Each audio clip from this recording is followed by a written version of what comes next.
You wanted the best. You've got the best podcast, the hottest podcast in the world. The Chris Voss Show, the preeminent podcast with guests so smart you may experience serious brain bleed. The CEOs, authors, thought leaders, visionaries, and motivators. Get ready. Strap yourself in. Keep your hands, arms, and legs inside the vehicle at all times, because you're about to go on a monster education roller coaster with your brain. Now, here's your host, Chris Voss. Hi, folks. It's Voss here from thechrisvossshow.com. Welcome to the big show, my family and friends. We certainly appreciate it. You know, it's never official until you hear the opera lady sing. And then when you hear her sing, then you know the show is fully official. Turn that stuff off. Thank you, everyone. As always, we appreciate you guys tuning in to the Chris Voss Show. We have a new link we want to share out. We've been kind of excited by the Facebook groups have turned on a new feature where they have a chat in Messenger. And so everyone can chat that's in the group. And we've had a big, fairly good size, what is it, like 5,500 people that are in our Chris Voss Show podcast group on Facebook. And we've turned on the chat so that if you want to chat about the shows, the guests that are on the shows, the authors, the content they have in a live format, or you want to ask questions of me, or I don't know, maybe you just want to send me your Snapchat photos. You can do that in that. Don't do that, people. Please don't do that. Jesus. You can do that. It will probably ban you if you do that. You can do that. There's a whole bunch of groups that we have as a Chris Voss Show. So what we've done is we've created a link that you can go directly to the group. You can sign up at chrisvossfacebook.com. See how easy we made that? chrisvossfacebook.com. You can't forget that, because if you do, check your doctor for Alzheimer's. As always, we ask you to refer the show to your family, friends, and relatives so that they can share in the Chris Voss glow. Remember, that's a trademark, so don't say that to anybody else. But the Chris Voss glow is a thing where we bring you the smartest people for 15 years, 4 shows a day, a weekday, 15 to 20 shows a week. We bring you the billionaires, the CEOs, the White House advisors, the Pulitzer Prize winners. All of the brilliant minds come on this show, and the stupid ones we don't allow on, of course. I don't know how I got on the show, but I snuck on one day, and I haven't left yet, so they can't lock the doors behind me. But for the show, your family, friends, and relatives, go to goodreads.com/Chris Voss, youtube.com/Chris Voss, linkedin.com/Chris Voss. Subscribe to the big LinkedIn newsletter and the LinkedIn group of 130,000 people over there. And now, Chris Voss. Facebook.com.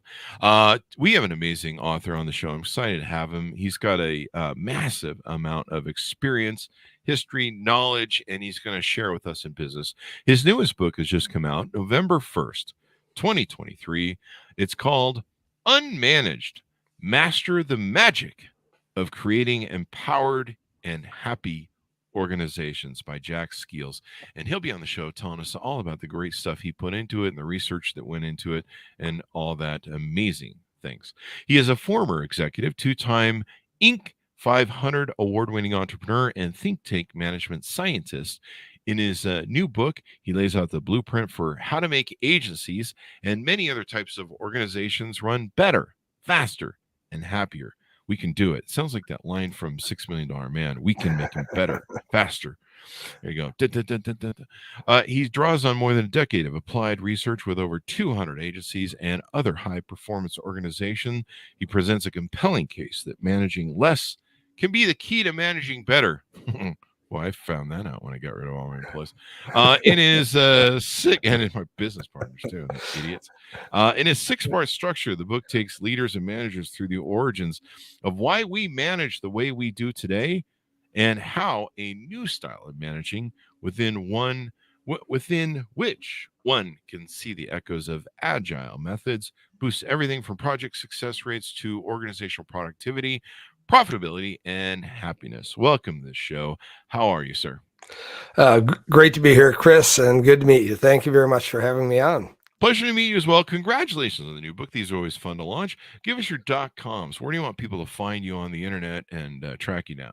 You can find me on LinkedIn, of course, Jack Skeels, and also AgencyAgile.com is my consultancy that we've been going for more than a dozen years now with, as you mentioned, a whole bunch of successful clients. There you go. So give us a 30,000 overview. What's inside this book? The book, I'll actually go back to the beginnings. The book came from the fact that, and I don't know if it sounds like you're a very smart guy, actually, as much as Don't you don't soft don't don't soft push it. sell that, right? Don't push it. Yeah. Um, when I was a programmer way back when, I always felt like my managers were idiots and just got in the way. And there's a way that idea stuck with me. And as I became a manager and a leader, and eventually worked at a think tank and the idea germinated even more. And in the last 15 years or so, sort of pulled together this idea that today we overmanage, Mm, that managers tend to get in the way of productivity probably more than they enhance productivity. And I got the book opens with a really interesting, true real world vignette where we took a team that was dying from over managing and basically kicked all the managers out. And the team succeeded tremendously. An amazing project, big project on fire when I took it over. And so since then, we've done it with a lot of organizations. But the book really will tell you sort of the why behind all of that. mm. Why is it that we manage so poorly and overmanage and the like, and what can you do about Is it because people are stupid? No, I it? just had to put that in there because they are. Some are. Well, Some are. well, Um, let me jump in. I want to go because you can take what I'm saying as being very anti-managerial, and Lord knows part of my brain goes there all the time. how dare you, sir? I think that every manager I've ever met is just trying to do a good job, right? Okay, That's and that's I always go back to the show The Office, right? And Michael, but it's exactly that thing is that so uh, many managers don't know what to do, but they want to be a manager, and that's the plot line for The Office, right? As Michael comes in and feels the need to be managerial to validate himself, he does something stupid, and then the eventually the organization spits him out, and the cliche ending is he's out in the parking lot trying to figure out what happened that day, right? yeah. And so that's sort of I love that as a metaphor. I think you make a good point. I mean, most people aren't trying to always be evil. I think some people are, but most people are just trying to, do the thing, and they don't have your book clearly, and they need to read your book so they can find out to be better managers. Does that sound about right? Yeah, yeah. I See think how I s- that was the summary you were hoping for, and I didn't give you. There So you go. okay, cool. Thank you. There Appreciate you that. go. There you go. I set you up on that. So tell us a little bit about your background and history. What's your hero's journey? What's your journey through life? I feel like I've always been sort of a pinball bouncing from thing to thing. I've always been a you only have smart people on here, so I can go ahead and own that here. And I succeeded at a lot of things, but I got Mm, fired from a lot of things. I got tried to mm, be a plumber one time, got fired from that. I mean, mm. I had a history of getting kicked out of jobs that I was overqualified for. And eventually I ended up with my MBA, and I was teaching at a university, working at a think tank and all that kind of thing. And I that wasn't enough reality for me. And then I got back into the world of work, and I saw it all differently at that point. And Ah, that was the moment when I started saying, there's something wrong with the way we're managing. And this is probably 2005 or so. Just something wrong about this whole idea of managing. It feels like a stupid game that it's sort of like a red pill, blue pill thing, right? Out of the mhm, matrix, where all of a sudden I felt like everything every manager said was extremely contrived, even me, right? mhm. And then just started detangling it. And that's sort of, I got to the point where I said, we got to stop doing this. Yeah, Yeah, you had your aha moment, maybe. Is that a good yeah, description yeah, of it? yeah, Yeah, exactly. there you go. And so in this book, is this your first book?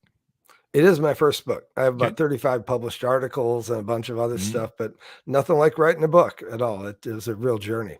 So why did you feel this was an important book to write? I know it kind of seems obvious from what we talked about. What was like in your motivation was like people need to learn how to manage or unmanage as you call it. Yeah, I think really at the core of it, there are two things that I realized that only a book would help accomplish this thing. One is I couldn't work as many organizations as we've worked with, and we continue to get great clients and help them change the way they manage. The impact was too small, Mm, and the real problem looks like people don't understand what managing is. And we have this thing as I become a manager and I just sort of mimic what all the other managers are doing, right? It's this sort of pack behavior, like, you're a dog, now do what all the other dogs do. And all the dogs follow this pattern that started like 100 years ago with factories and immigrants and lousy working conditions and all that kind of thing. And that's not what the world looks like anymore. And managing just hasn't evolved, and managers haven't evolved. So that was a real idea that people could understand, step back and see themselves and see what was happening. And we've got lots of vignettes in there because that helps people do that.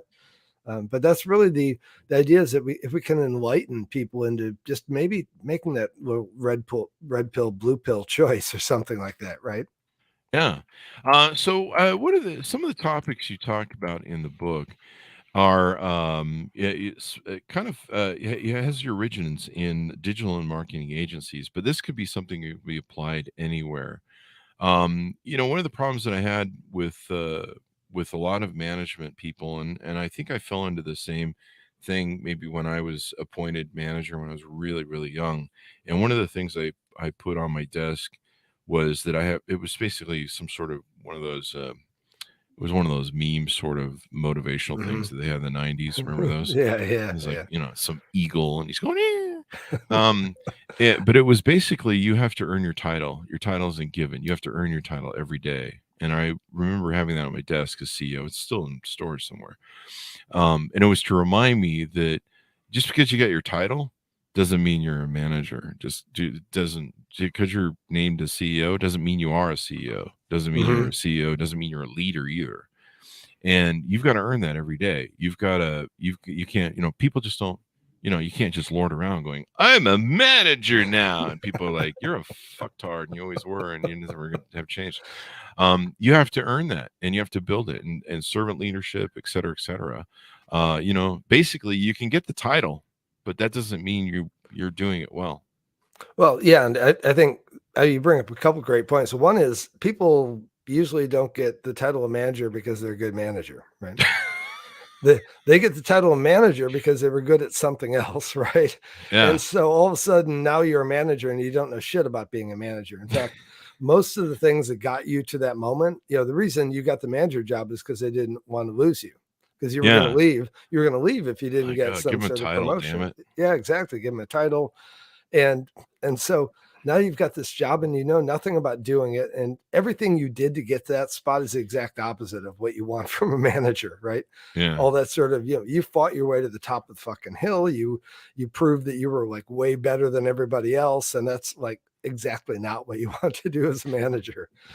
And you made yourself prominent, and and that comes to the second problem, which is that at the end of the day, people get into the spot and feel like they've got to prove themselves. And I love what you're saying, that what you're saying about the ego is a little bit more like, I need to earn it, but earning is different than proving, right? Proving That's is true, like, yeah. I'm going to go call meetings. I'm going to do this. I'm going to do all these managerial things. And by the way, most of them decrease productivity. Yeah.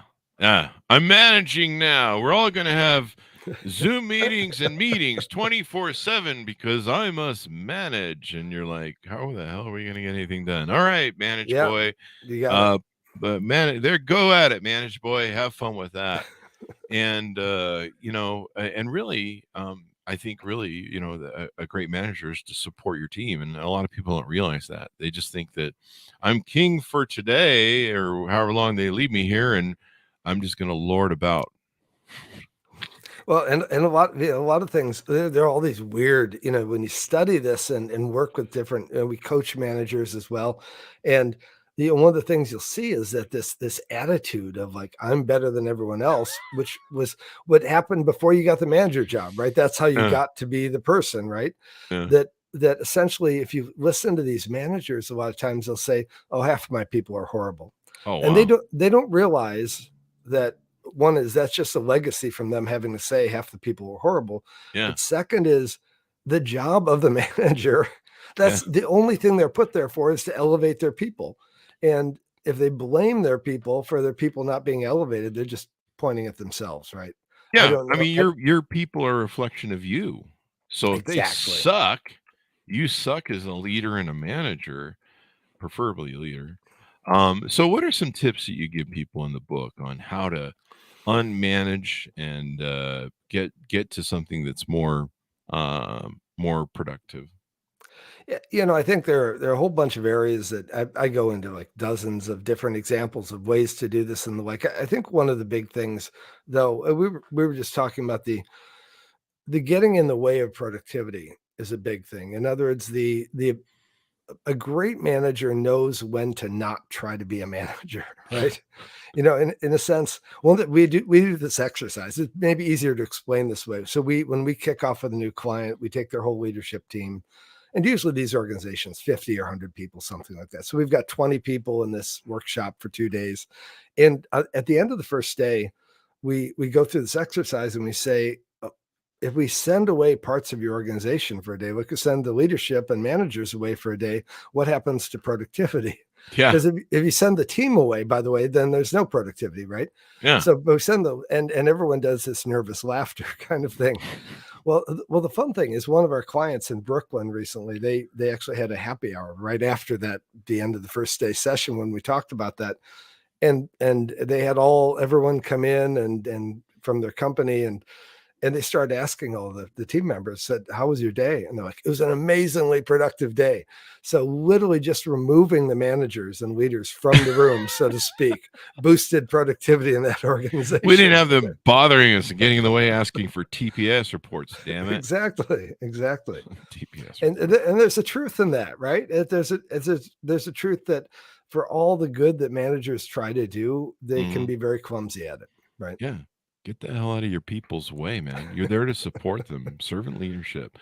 One thing that's in your book is you preach the gospel that hints of Buddhism, urging managers and leaders that can Yeah. be by being more aware and less reactive. Tell us a little bit about what that is. Do I have to get a big fat half naked guy Buddha like sitting in my lobby or something people can worship? Burn incense. If there's a book by Hermann Hesse named called Siddhartha, which is the story of young Buddha, and I was struck by something in there, so I put it in the book. And at one moment, Siddhartha, the young Buddha, is trying to get a job from someone, right? And he hasn't been trained in college or anything like that. He's just been experiencing life, and the business person says, well, what can you do? This is like an Indian trader guy and all that kind of thing. And Siddhartha says, well, I can wait, I can fast, and I can think. And the guy's like, what the hell's that? What are you going to do for my business? And of course, they proceed to show how those things work. But the idea that I can wait, okay, I can pause. I don't need to act, right? Okay. I can fast. I don't need to be fed by my need for managerial satisfaction or proof of my ego or something like that.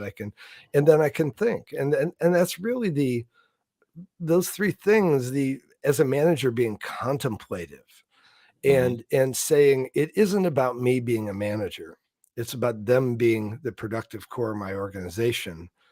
And what is it? What is the thing that needs to happen here? Okay. And it's maybe me doing nothing. Maybe it's me asking a question, but the last thing is probably me intervening, right? Okay. Or having, like you said, having a meeting, or, asking people to do a new report or an extra status report or something like that. It's that act of actually treating them as this powerful engine. And what is it, if you think of like tuning up your car, right? Back when people did that, and you're listening to the engine and trying to see what is the engine telling you about what it needs, right? You mentioned the word ego in what you were saying. Do you think that that's a big thing that a lot of people, they get that headspace of, their ego is like, I'm a manager now. I have the title and I'm going to lord it around. Or, other aspects of ego. Do you find that maybe is something that gets in people's way or managers' way when they're trying to lead? Yeah, you're on a really good track here. So I've seen a few companies. Yeah. So I will say something just as a frame. If you're in the manager leader business because of the power thrill, you're not going to like my book. Damn it. You really won't. I think, and that you've struck on a reality, and it'd be stupid to deny it. And that is that, a lot of the people who climb to the top of organizations are not all that humble or, humanistic or whatever we want to say, certainly not servant leaders. Mm-hmm. And the organization then looks like them, right? In other words, they set the Ah, culture for it and everything yeah. like that. So that Mhm. I think there's a big challenge inside of organizations, is that the people who are drawn to that situation of being the CEO of a 500 or 5,000 or 50,000 person company are driven by some of that stuff that you're talking Mhm. about. Sometimes, what's the percentage? I don't know, Yeah. 50%, something like that. Yeah. The book is for the other group. Okay. The other Mhm. group where it's a leader who feels like, I cherish our people. I cherish the opportunity to have them here, that sort of posture. Mhm. And that creates a culture like that inside the organization as well. Right. One of Mhm. my favorite CEOs, we were I hosted a panel at a big conference, and he ended the session beautifully. He said, we were talking about talent. We ended with talking about the people you hire. And he said, nobody's good enough to be an asshole. I like that. I need to. Yeah. I think I have a few girlfriends that would send me that for a coffee mug, but that's not my problem. Uh, I think that's true. I like that. It keeps people grounded. You mentioned a good thing about culture. A lot of people don't think about culture. When I started my companies, I had prepared pretty well. I'd read a lot of Forbes and Harvard Business Review things on running companies, and I had planned to run very large companies. And so I prepared. And so I knew that day one, I had to start laying a framework for culture. And also, what I wanted was a learning organization. I Oh, forget the nice. I forget the name of the book. I should have it because I always reference it around here. But We're talking about Theory V by yeah, the what's his Fifth name? Element. The Fifth Element. Is that what it is? Yeah, it says Theory V on the cover, and it's Yeah. Peter. Oh God, I forget his name. Sorry. Yeah. Yeah. I'll pull it up here. I don't think it's the Fifth Element. I think that's the movie. Yeah, That's that why I is. was getting the two confused. It's a great movie. I used to call Um, it Theory 5. That's why I know I'm on the same yeah, brainwave as you on that. Yeah. yeah, it's got the big V on the front. But I wanted to build a learning organization and have a culture of learning and open mindedness. One of the motivators was my friend who I started one of our first successful companies with. That really went multi-million dollar. Uh, he he was working at this company where all they did was worry about getting blamed for stuff all day long, and so everyone would document like every little thing, and it was like a high school documenting every little thing. Like I didn't go to the bathroom for more than 5 minutes today, and everyone was like trying to cover their ass so they didn't get blamed for whatever shit went wrong. They actually did have, I'm not even kidding you, they did have swipe cards for the bathrooms and they Oh would my measure the God. time you were in the bathroom. I mean, you're putting swipe cards in your bathroom. Maybe there's something wrong with your hiring process or your management style or whatever. But it was insane. These people were literally most of their productivity every day was documenting how something wasn't their fault or trying to cover their ass so they didn't get blamed. Like it was like 80% of the productivity was that. I, that's I'm sorry, I didn't mean to interrupt you. Go ahead if you're gonna. No, that was it. So that is so interesting, and there's a thing I touch on in the book. There's a great book out there called, is it called 8,000 Weeks? I think it's, or something like that. It's the idea that we only have 8,000 weeks in our life, right? Which is kind of a scary way to think of it. Wow. But one of the things they talk about, the idea of time and work and all that kind of thing. And in the history of management, there's a moment when people used to get paid long ago, 100 years ago, used to get paid piece rates. In other words, Mm-hmm. you produce 200 widgets, you get, whatever, 20 cents or something like that, is who knows what it was back then. And at some point, the manufacturers went to paying people for the full day, right? Mm-hmm. And so if you're paying piece rate and people don't produce a lot, you're not paying them a lot. So that's cool. Okay. But giving people a salary, a daily wage, all of a sudden changed the management, the owner perspective, which is, I'm paying for their whole day. They better be working their whole day. And this was essentially the origin of the idea of greedy capitalist. How dare you take a break during my day? And it was a huge thing that happened in about 1925 or 1930. And it's terrifying to me to hear that story that you just said, because that's that same thing. How much of my day are you spending peeing? Okay. That's like insanely stupid management practice. Yeah. Well, at 55, there's a lot of that going on, even during sleep. Um, and so the book was called, so that I have this right for people, it's called The Fifth Discipline: The Art and Practice of the Learning Organization by Peter Senge. So yeah, it's got the big V on the front. That's kind of what throws Yeah, me. it messed me up for years too. Yeah, yeah. Yeah, I can never remember what it's called. And then I always The Fifth Element or whatever. And people are like, that's the movie, you Yeah. idiot. But it's a great movie. So there's that. But a lot of people don't think about laying that foundation, or when managers come in. I'm going to jump in real quick and tell you Please. something about Peter Senge's book, because it's a great book, by the way. Mhm. I believe he made a mistake, because it was one of the books that inspired me in the 90s as well. I believe he made a mistake because in the book, he talks about it's a learning organization, but the learning is the manager's learning. Mm. Okay. And it's a really subtle flaw in there, but the idea, he talks about systems modeling and a bunch of other cool stuff, right? But his whole focus is we want to work with the managers, right? And if you step back and look at this idea of learning organization, it's really that the whole organization is learning. If we look at things like Toyota Production System and these real management revolutions that happened, it was about engaging everyone in the organization, not just the managers. Oh, And I wow. think that's just the tiny little flaw in his stuff. He had a lot of things right, though, but it was an interesting thing. And because you got to wonder, why didn't this take off when he did it? And it didn't, right? Instead Yeah. of re-engineering the corporation, came out and cleared out all the middle managers in the world. So Yeah, a lot of the people don't realize too, and correct me if I'm wrong, but you have to take a look too when you come into a management or leadership position, whether you're in mid-level or any place. You've got to reassess where the culture is, or maybe the culture was on the guy who was leaving, and decide on where you're taking your new culture. You have to be conscious and mental and present about it. You have to say, so what culture do I want to cultivate under me? Is it need to be different? Does it need to improve or change? Or how does this fit, my personality, and what is the culture that I want to have? Because as we mentioned before, that culture is going to become reflective of you, whether you like it or not, whether you intend to or not. It's going to become reflective of you. And if you're a dummy, then there you go. You just set your tone. well, What do you think? one of my favorite topics, by the way, culture.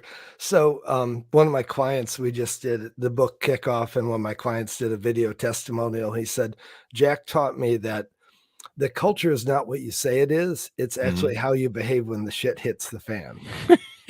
Which I thought was great. I I never like even that. said that, but he actually came up with that from, and so here's the real challenge, right? A lot of leaders go put the idea of culture in. And we had one client, a really big client. They had these posters all over the walls, and one of the posters, I actually made a Shepherd Ferry propaganda poster to make fun of it. That it said, "We are empowered." Okay, I did the one, with the guy with and a woman, the 1950s industrial propaganda poster to make fun of it.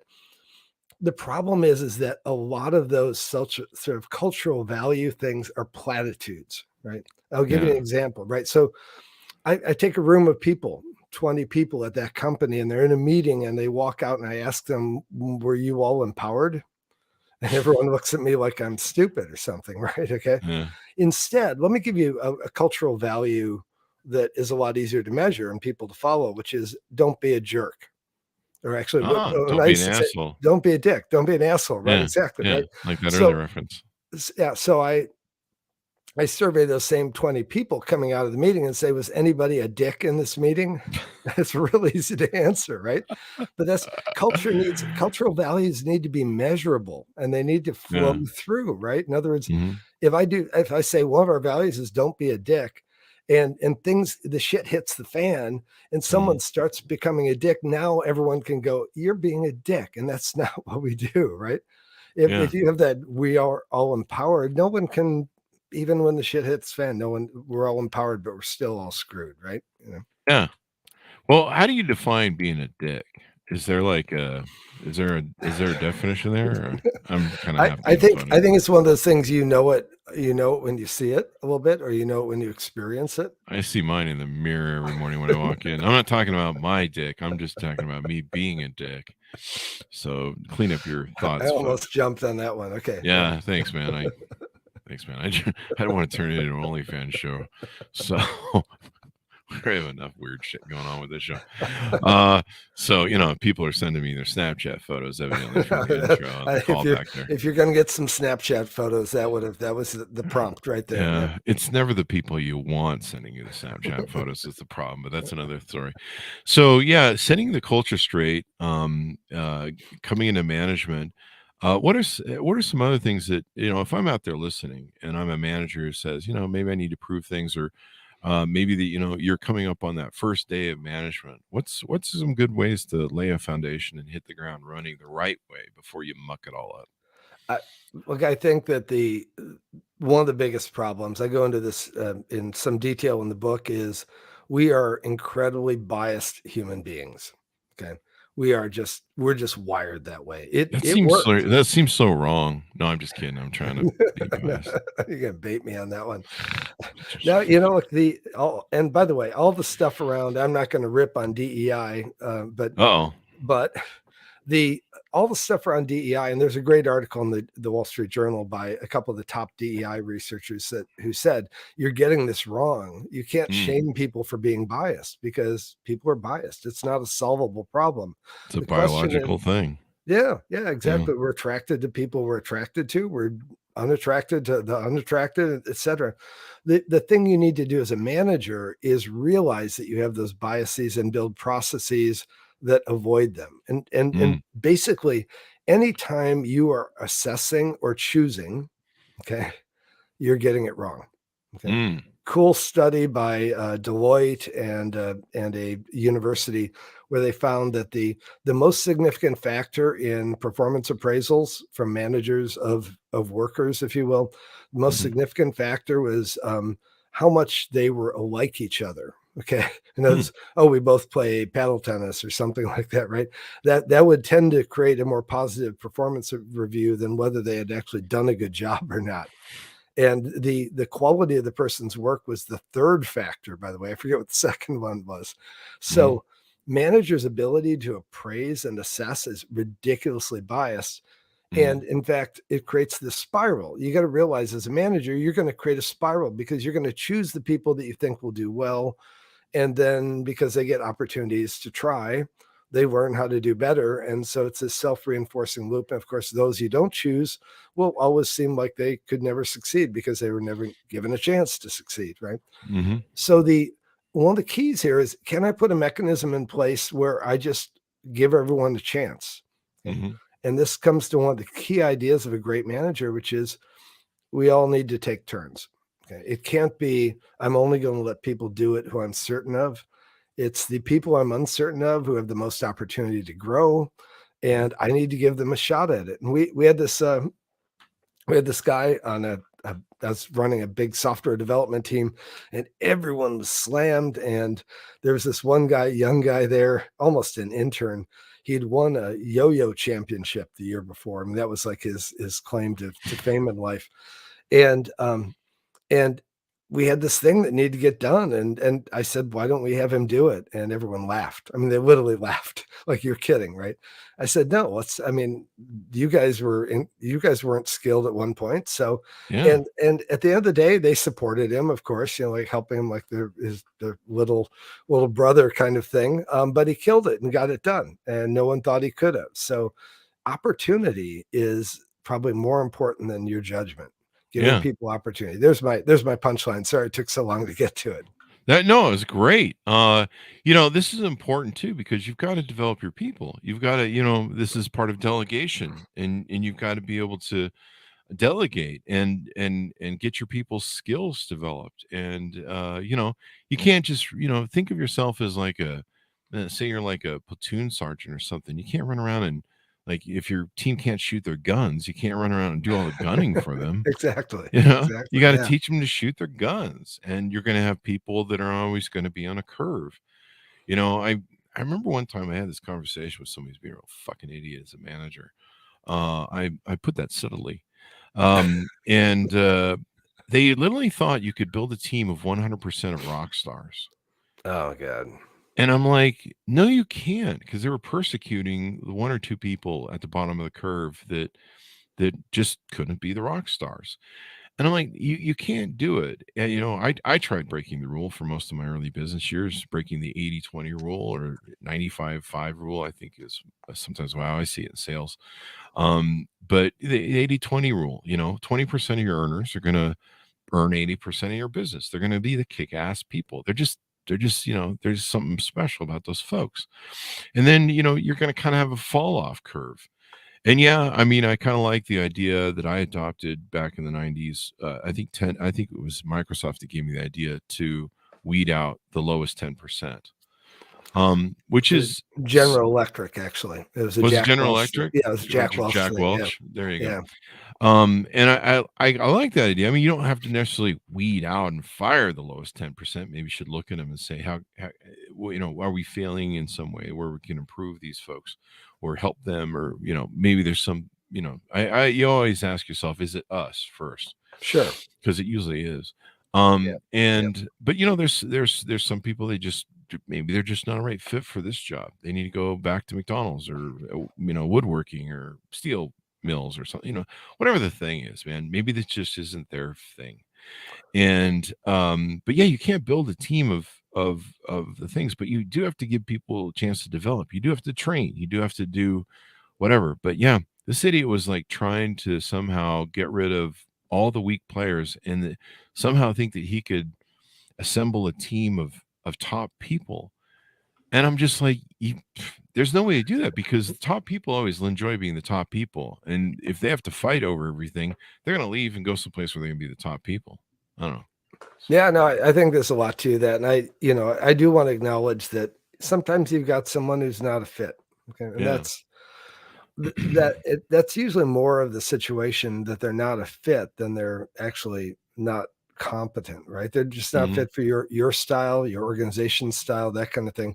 Mhm. If you have, half of your people, as we've seen with some of our clients, half of our people are no good, then I'm like, no, I think there's a person I want to start with, and and their first name is the same as yours, that kind of thing, right?